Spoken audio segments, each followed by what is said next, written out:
সামনে আসবে বিটকয়েন্স, যেটা অলরেডি চলে আসছে, আরেকটা আসবে ক্যাশলেস সোসাইটি। কি বললাম বলেন?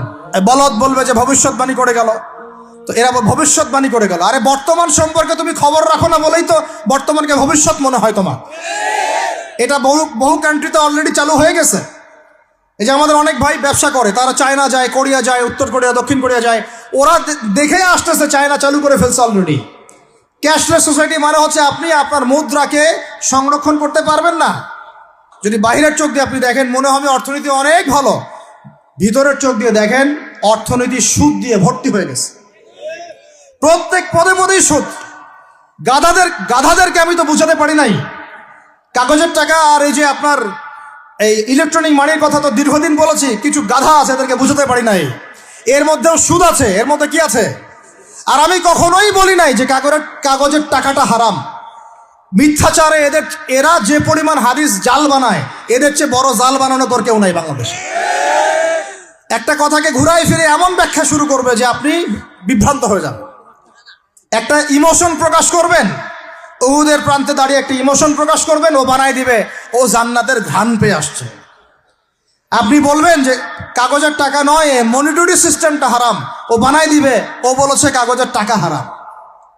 আপনি বলবেন যে আপনার যদি গান শুনতেই হয় তাহলে একা একা শোনেন, আমাকে শোনাচ্ছেন কেন, ও বানাই দিবে ও গান একা শোনা জায়েজ বানাই দিছে। এর এত খবিস, এত খান্নাস, এদের চরিত্রটা চিনতে পারতাম না আমরা যদি গাজাই শোনা আসতো। আল্লাহর কসম আমিও কিছু কিছু জায়গায় এদেরকে কোনো কোনো ক্ষেত্রে ভালো মনে করতাম। আল্লাহর কসম গাজাই শোনা আসলে আমি বুঝতে পারতাম না এদের ভিতরে কত মুনাফেকি আছে। আল্লাহ পাক আমাদেরকে মুনাফেকদের থেকে হেফাজত করেন, মাজলুম ভাইদের সাথে থাকার তৌফিক দান করেন, জালেমদের পক্ষপাতিত্ব করা থেকে আল্লাহ হেফাজত করেন। নির্লজ্জদেরকে দেখেছেন? নির্লজ্জরা এখনো বলেছে আইয়ুবী রাহিমাহুল্লাহর আকীদা ঠিক ছিল না। বলি নাউযুবিল্লাহ। আর আইয়ুবী রাহিমাহুল্লাহ যে ঘোড়ায় চড়ে জিহাদ করেছেন, ওই ঘোড়ার খুরের নিচে যে পরিমাণ মাটি ছিল, তোমার মতো হাজারটা মাতখালিকে ওই জায়গায় নিয়ে গেলেও তার সমপরিমাণ হবে না কখনো ইনশাআল্লাহ। আইয়ুবী রাহিমাহুল্লাহ যে তরোয়াল দিয়ে যুদ্ধ করেছেন, ওর এক ফোঁটা রক্তের দাম তোমাকে বিক্রি করলে হবে না ইনশাআল্লাহ। তুমি তার আকীদা নিয়ে প্রশ্ন করো, নির্লজ্জ কোথাকার। একজন বলেছে ফিলিস্তিনিরা মাইর খাবে না কেন? ইহুদিদের সাথে থাকতে থাকতে নাকি ওদের মতোই হয়ে গেছে। নাউযুবিল্লাহ। আল্লাহ মাফ করেন, আল্লাহ হেফাজত করেন। একজন বলেছে যে হামাস ইহুদিদেরই হাতে তৈরি করা, বিচ্ছিন্ন হয়ে নাকি সন্ত্রাসী কর্মকাণ্ড করছে। বলার ভাষা নাই, আমি বলতে বলতে ক্লান্ত হয়ে গেছি, আর বলতে চাই না। বলার আমার রুচিও করে না, আর ভাষাও নেই। তবে এতটুকু আপনাদেরকে আমি আশ্বস্ত করতে চাই, ইনশাআল্লাহ তাআলা বাংলাদেশের হকপন্থী ওলামায়ে কেরামদের যে জামা আছে, কওমীকরণের ওলামায়ে কেরামদের যে হকপন্থী ওলামায়ে কেরামদের জামা আছে, প্রত্যেক বই, প্রত্যেক মেম্বার, প্রত্যেক আলোচনায় তারা আল আকসা ইস্যুটাকে জীবিত রাখবে ইনশাআল্লাহ। এটাকে আমরা জীবিত রাখবো ইনশাআল্লাহ। ওরা এটাকে ভুলিয়ে দিতে চাচ্ছে, এই জন্য নতুন নতুন ইস্যু তৈরি করার চেষ্টা করছে। খবরদার, আপনারা এই ইস্যুতে পা দিবেন না। আপনাদেরকে ভিতরে চোখ খুলতে হবে এবং মূল গন্তব্য চিনতে হবে। আল্লাহ রাব্বুল আলামিন আমাদের সবাইকে ভিতরে চোখ দিয়ে এই বিশ্বকে দেখার তৌফিক দান করেন। বিশ্ব অর্থনীতিকে দেখবেন, ভিতরে চোখ দিয়ে দেখবেন। ইলেকট্রনিক মানির মধ্যেও সুদ আছে, কাগজের টাকার ভিতরেও সুদ ঢুকেছে। সামনে আসবে বিটকয়েন্স, যেটা অলরেডি চলে আসছে, আরেকটা আসবে, সেটা হলো ক্যাশলেস সোসাইটি। কি বললাম বলেন?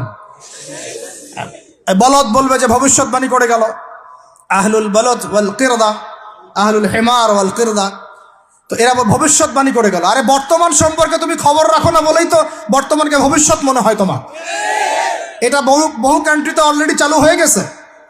এই যে আমাদের অনেক ভাই ব্যবসা করে, তারা চায়না যায়, কোরিয়া যায়, উত্তর কোরিয়া, দক্ষিণ কোরিয়া যায়, ওরা দেখে আসতেছে চায়না চালু করে ফেলছে অলরেডি। ক্যাশলেস সোসাইটি মানে হচ্ছে আপনি আপনার মুদ্রাকে সংরক্ষণ করতে পারবেন না। আপনি দেখলেন খিদির আলাইহিস সালাম দেয়াল নির্মাণ করলেন, দেয়ালের নিচে কি ছিল? খাজানা ছিল। তাহলে দেয়ালের নিচে খাজানা তিনি সংরক্ষণ করলেন কেন? এতিম বালকরা যেন বড় হয়ে সেটা নিতে পারে। তাহলে আপনি চিন্তা করেন, ওই মুদ্রাটা কি ছিল? ইলেকট্রনিক মানি ছিল, যেটা তিনি সংরক্ষণ করলেন। ওই মুদ্রাটা কি কাগজের মুদ্রা ছিল, যেটা তিনি সংরক্ষণ করলেন? ওই মুদ্রাটা কি বিটকয়েন ছিল, যেটা তিনি সংরক্ষণ করলেন? তিনি সংরক্ষণ করেছেন হয় গোল্ড কয়েন অথবা রূপার মুদ্রা। কারণ এটার মূল্য কমে যাবে না, এরা 20 বছর পর বড় হলেও বাবার ওই সম্পত্তি ফেরত পাবে। এইটা হলো ইসলামিক কারেন্সি, যেটা বিশ্ব থেকে উঠিয়ে দিয়েছে এই IMF, ওয়ার্ল্ড ব্যাংক আর ইউনাইটেড স্টেট এবং এদের যে চালাপালাগুলো সব। আমরা এই ব্যাস ওই সুর মিলাচ্ছি। ওরা কাগজের মুদ্রা দিয়ে সারা বিশ্বটাকে ডমিনেট করছে। তাও আবার এখানে আরো ব্যাপার আছে, কাগজের সব মুদ্রা আবার এক মানের না। একগুলো হচ্ছে হার্ড কারেন্সি, মানে শক্তিশালী কারেন্সি। একগুলো সফট কারেন্সি, মানে নরম কারেন্সি। বাংলাদেশের টাকা কোন কারেন্সি, হার্ড না সফট? এতটুকু তো জানেন। হার্ড কারেন্সি কি? মার্কিন ডলার, মানে মগের মূল্য।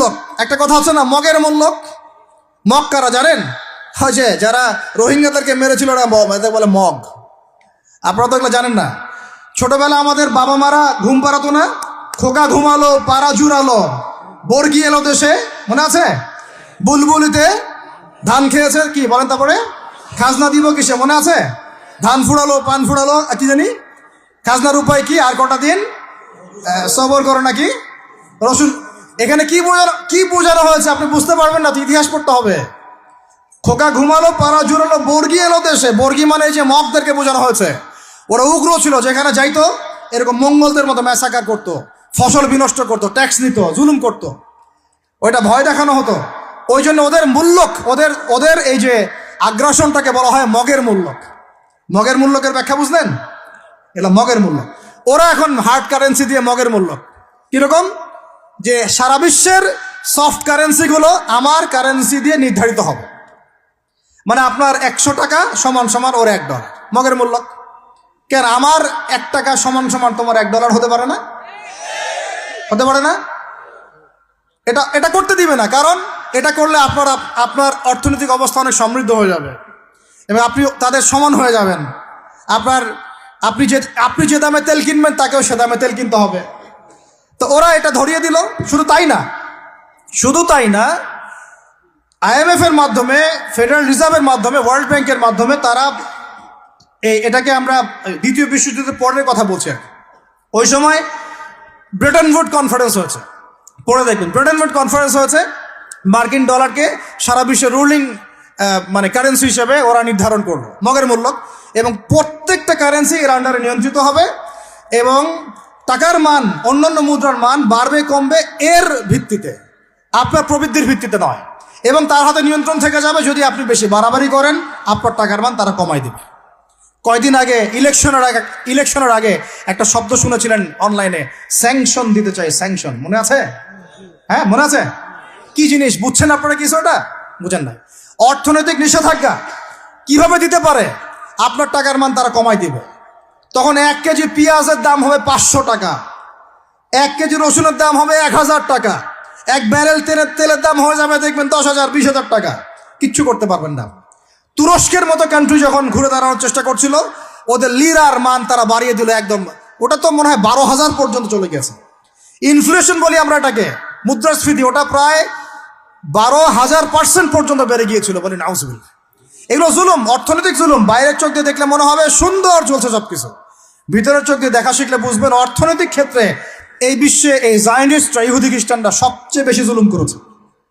চায়না একটা বাঁধ নির্মাণ করেছে, কৃত্রিম বাঁধ। ওর দেশে একটা কৃত্রিম বাঁধ নির্মাণ করেছে। এটা এত শক্তিশালী বাঁধ, ওখানে এত রড সিমেন্ট আর এই ম্যাটেরিয়ালস ইউজ করা হয়েছে, যেটা এই পাকিস্তান, তারপরে ইন্দোনেশিয়া, বাংলাদেশ, এই যে দেশগুলো আছে, এই পুরো দেশের একটা বড় অংশকে এই কংক্রিটের নিচে ঢেকে ফেলা সম্ভব। এত বেশি কংক্রিট এখানে ইউজ করা হয়েছে। চায়না ইউজ করেছে, ওরা ইউজ করেছে। এবং বিশাল একটা পানির ফ্লো তারা সৃষ্টি করেছে, কৃত্রিম। এটা কিন্তু ম্যানমেড। তো আমি গতকাল রিসার্চ করতে গিয়ে দেখলাম যে তারা বলছে এই বাঁধটা নির্মাণ করার কারণে পৃথিবীর আহ্নিক গতির মধ্যে একটা পরিবর্তন চলে আসছে। মানুষের হাতের কামাই দেখেন। আর এখানে কিন্তু দাজ্জালের হাদিস এটাও বলা হচ্ছে যে পৃথিবীর প্রথম দিনটা, দাজ্জালের প্রথম দিনটা হবে 1 বছরের সমান লম্বা। কে জানে, হয়তোবা এমন কিছু হবে মহাবিশ্বে যে পৃথিবীর আহ্নিক গতিটার মধ্যে কোনো পরিবর্তন হবে, ঘূর্ণনে কোনো পরিবর্তন দেখা দিবে, হয়তোবা, আল্লাহ ভালো জানে। তা আমি বিশ্বাস করি এটা হবে, কিন্তু আমি বলি না কারণে যে মানুষ বলবে যে আপনি এত স্পেসিফিকলি কেমন করে বলতে পারেন। তা আমার বিশ্বাস এরকম কিছু একটা হবে, মহাবিশ্বে এমন কিছু একটা হবে যাতে এই পৃথিবীর গতির মধ্যে একটা পরিবর্তন আসবে।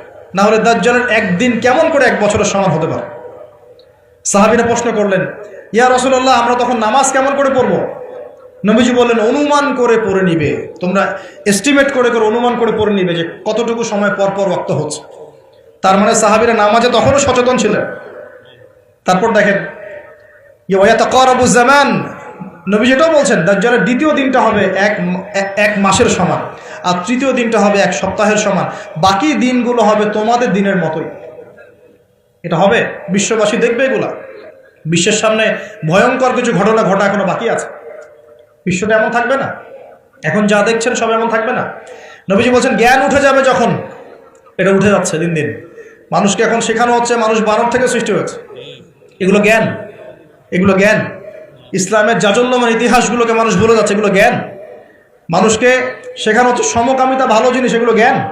সমকামিতা ভালো জিনিস, এটা ব্যক্তি স্বাধীনতা।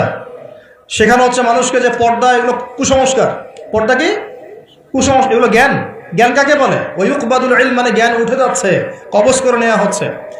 আর দেখেন আরেকটা হাদিসে আসছে আল্লাহ পাক কিন্তু কোরআন হাদিসকে তুলে নেবেন না। একটা হাদিসে আসছে আল্লাহ পাক কোরআন হাদিসকে তুলে নেবেন না, কিন্তু আলেমদের মৃত্যু হবে বেশি বেশি। আলেমদের জান কবজ করার মধ্য দিয়ে আল্লাহ পাক জ্ঞান উঠিয়ে নেবেন। একটু দেখেন না কয়জন আলেম আছে মাঠে, দেখেন তো কয়জন আলেম। আলেম তো অনেকেই আছে আলহামদুলিল্লাহ, কিন্তু বরেণ্য ওলামা যাদের কথা হাজার লক্ষ কোটি মানুষ শোনে, এমন আলেম কয়জন আছে দেখেন।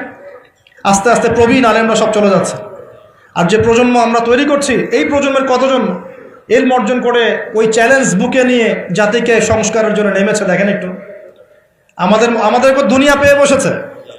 আমাদের চিন্তা হচ্ছে মসজিদ ইমামতি নিয়ে, একটা তারাবি পড়াবো, ইমামতি করবো, একটা মাদ্রাসার মুহতামিম হবো, এতটুকুই আমার চিন্তা স্বপ্ন। কেন? স্বপ্ন থাকতে হবে যে আমি আমার জ্ঞান দিয়ে উম্মাকে পরিবর্তন করবো ইনশাআল্লাহ, এবং আল্লাহর জমিনে আল্লাহর দিন প্রতিষ্ঠা করে ছাড়বো ইনশাআল্লাহ। এরকম চ্যালেঞ্জ নেওয়ার মানসিকতা আছে কয়জনের, খেয়াল করে দেখেন। আর হিউজ এই যুব সমাজ যারা জেনারেল লাইনে পড়ছে, তাদের মধ্যে কয়জন আলেম হচ্ছে একটু চিন্তা করেন। আর যারা দুই একজন উঠে আসার সুযোগ পাচ্ছে, তাদেরকে আবার মানুষ বুক ভরে রিসিভ করছে না, তারা হেল্প পাচ্ছে না, সহযোগিতা পাচ্ছে না, বরং হিংসার শিকার হচ্ছে, বিদ্বেষের শিকার হচ্ছে, আগ্রহ হারিয়ে ফেলছে। আমি এখানে এসে কি করবো, আমাকে তো বুকে টেনে নেয় আর কেউ নেয়, এমন মনে হচ্ছে মানুষের কাছে। তো জ্ঞান উঠে যাবে, কিন্তু শুধু কোরআন সুন্নাহ আল্লাহ পাক তুলে নেবেন না, এমনটা আল্লাহ পাক বলেন নাই। আল্লাহ বলেছেন, তার নবীর মাধ্যমে জানিয়েছেন যে আলেমদের মৃত্যু হবে, সংখ্যা কমে যাবে। সংখ্যা বেড়েছে না কমেছে? তা আল্লাহ পাক আমাদেরকে বোঝার তৌফিক দান করুন। আমরা এখন আলেম হই নাই, যে শব্দগুলো আমাদের সামনে ইউজ করা হয়, কসম আল্লাহর, এগুলোর সাথে আমাদের কোনো সম্পর্ক। এখন আমরা শুধু তালেবে ইলম আছি। আর আমি দোয়া করি আমি তালেবে ইলম অবস্থায় থাকতে চাই, কারণ জ্ঞানের কোনো শেষ নাই। দোলনা থেকে কবর, জ্ঞান অর্জন করতেই থাকতে হবে। নবী মূসা আলাইহিস সালাম পর্যন্ত জ্ঞান অর্জন করতে গিয়েছেন খিজরের কাছে আলাইহিস সালাম, জান নাই? নবী মূসা আলাইহিস সালাম বলছেন আমি সবচেয়ে জ্ঞানী মানুষ, আল্লাহ পাক বলছেন না, তুমি সবচেয়ে জ্ঞানী মানুষ না, ওই যে আমার বান্দা খিজর, ও জ্ঞানী মানুষ। তখন তিনি বলছেন আমি তার সাথে দেখা করতে চাই, জ্ঞান শিখতে চাই। হাল আত্তাবিউকা আলা আন তুআল্লিমানি মিম্মা উল্লিমতা রুশদা, তিনি গিয়ে বলছেন আমাকে কি আপনার সাথে রাখবেন, আল্লাহ পাক আপনাকে যা শিখিয়েছেন তার থেকে কিছু শেখাবেন। কে বলছে? নবী মূসা আলাইহিস সালাম। তো নবী মূসা আলাইহিস সালাম তালেবে ইলম হতে পারেন, আর আমরা কি বিয়া হয়ে গেছি নাকি? তো এই আন্তর্জাতিক খ্যাতি সম্পন্ন হাবিজাবি এগুলো বয়কট করেন, দরকার নাই, এগুলো কোনো দরকার নাই। এমনি আমরা তালেবে ইলমই থাকতে চাই। আর আমরা শুধু দায়ী মাত্র, আপনাদেরকে হয়তো দাওয়াত দিতে পারবো, কিন্তু ফিকহের কঠিন মাসআলাগুলো, গভীরতা, এগুলো আমরা বলতে পারবো না, এগুলো মুফতি সাহেবরা বলতে পারবেন। তো বরেণ্য ওলামায়ে কেরামদের সংখ্যা কিন্তু কমছে। আমরা দোয়া করি আল্লাহ পাক সমস্ত মজলুম ওলামায়ে কেরামকে মুক্তিদানের ব্যবস্থা করুন, এবং আল্লাহ পাক বাংলার জমিনে আলেমদেরকে দিয়ে ভরিয়ে দিন ইনশাআল্লাহ। আর জাহেলদেরকে আল্লাহ পাক আলেমের জায়গায় আনা থেকে আমাদেরকে হেফাজত করুন বলি। আর আমাদের সবাইকে এই ট্রল পাগল হলে চলবে না, ইস্যু পাগল হলে চলবে না, সমালোচনা সংস্কৃতি লালন করা যাবে। আপনি মানুষ তৈরি করেন, মানুষ তৈরি করা অনেক কঠিন, নামিয়ে দেওয়া সহজ। আমরা এই জায়গায় আসতে অনেক কষ্ট করতে হয়েছে, কিন্তু নামানো কিন্তু খুব সহজ। একটা ইস্যু দিয়ে নামাতে পারে না, একটা ইস্যু সৃষ্টি করে নামাতে পারে। এই জায়গায় আসতে কিন্তু অনেক কষ্ট করতে হয়। অতএব আল্লাহর দ্বীনের সাথে গাদ্দারি করলে আল্লাহ পাক ছাড়বেন না, কিন্তু এটা মাথায় রাখবেন। আল্লাহ পাক আমাদের সবাইকে বোঝার তৌফিক দান করুন। নবীজি বলছেন কখন এই ভূমিকম্পগুলো আসবে, সিরিজ ভূমিকম্পগুলো কখন আসবে? যখন জ্ঞান উঠে যাবে এবং জালজালা বাড়বে। ইয়াতাকারাবু জামান, জামানা কাছাকাছি চলে আসবে। আরও বলছেন নবীজি যে তোমাদের মাল সম্পদ বৃদ্ধি পাবে, ফায়াফিদু, এবং মাল সম্পদ উপচে পড়বে তোমাদের।